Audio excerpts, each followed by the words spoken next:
7.1 में आज हम ये 3 ट्राइगोनोमेट्रिक रेशियोज़ की प्रूव करेंगे कि ये किस तरह आता है।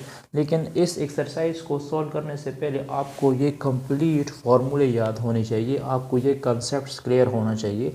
अगर आपको ये सारे फार्मूले याद होंगे तो फिर 7.5 आप लोग इजीली सॉल्व कर सकते हैं। ठीक है, इसमें यहाँ पे पहला प्रॉब्लम है, मैं पहला प्रॉब्लम डिस्कस करूँगा।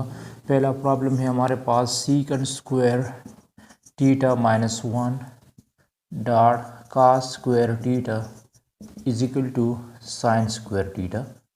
ठीक है, ये प्रूव करना है तो हम लेफ़्ट हैंड साइड लेंगे। लेफ़्ट हैंड साइड मैंने लिया तो यहाँ पे आप लोग देख सकते हैं सीकंड स्क्वायर थीटा -1, तो आप लोग इसकी जगह 1 और कॉस स्क्वायर थीटा भी लिख सकते हैं। लेकिन सीकंड स्क्वायर थीटा -1 यहाँ पे आप लोग देख सकते हैं, यहाँ पे हमारे पास एक फार्मूला है 1 + tangent square theta is equal to secant square theta.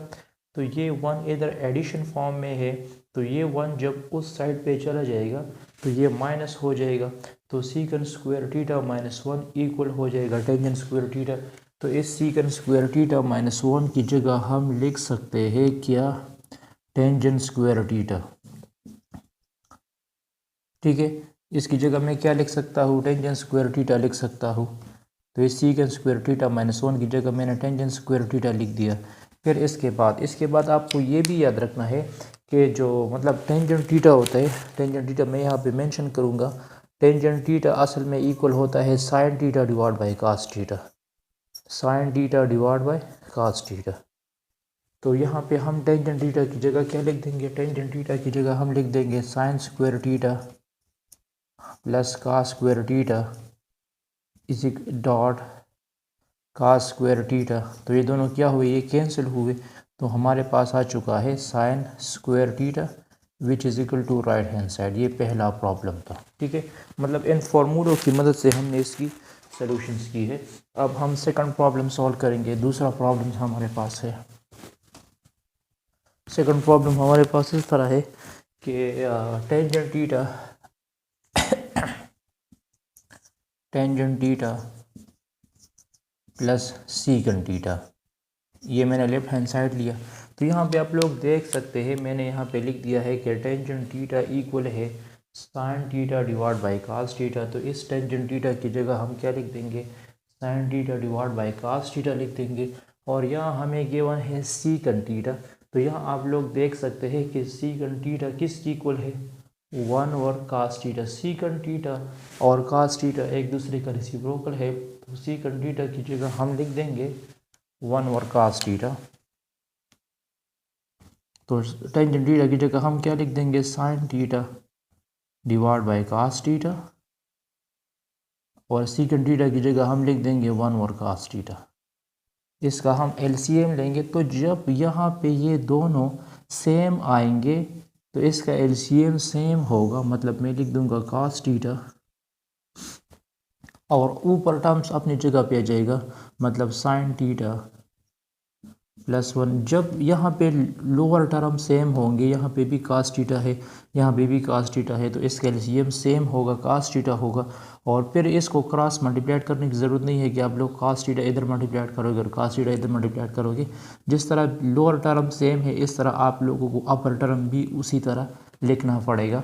तो ये आप लोग लिख सकते हैं सीकंड साइन थीटा +1 या 1 + साइन थीटा, डजंट मैटर 1 आगे हो या बाद में हो, कोई भी प्रॉब्लम नहीं है। ये दूसरा प्रूफ है। ठीक है, इसके बाद जो थर्ड नंबर है, cos थीटा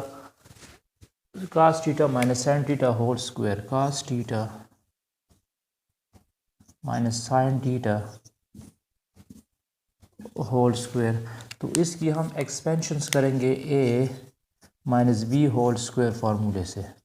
वो इक्वल है a square plus B square minus 2ab। तो यहाँ मैं लिख दूंगा, मतलब cos theta minus sine theta whole square, तो ये इक्वल हो जाएगा cos theta whole square plus sine theta whole square minus 2 sine theta cos theta. तो ये हो जाएगा cos square theta plus sine square theta is equal to -2 sine theta cos theta. So cos square theta plus sine square theta जो है, cos square theta plus sine square theta, यहाँ फॉर्मूले में देख लो, sine square theta plus cos square theta equal है 1 की equal, तो इसकी जगह 1 लिख दो, ये हो जाएगा 1 - 2 साइन थीटा कास थीटा। मतलब ये पूरा कॉन्सेप्ट्स आप लोग जहन में रखोगे तो फिर इनको सॉल्व करना मुश्किल नहीं होगा। अच्छा, thanks for watching this video. इसके बाद एक्सरसाइज के जितने भी क्वेश्चन हैं हम साथ साथ में इसको डिस्कस करेंगे, इसके साथ हम क्वेश्चन 4, 5, 6, 7 डिस्कस करेंगे। Stay touch with us.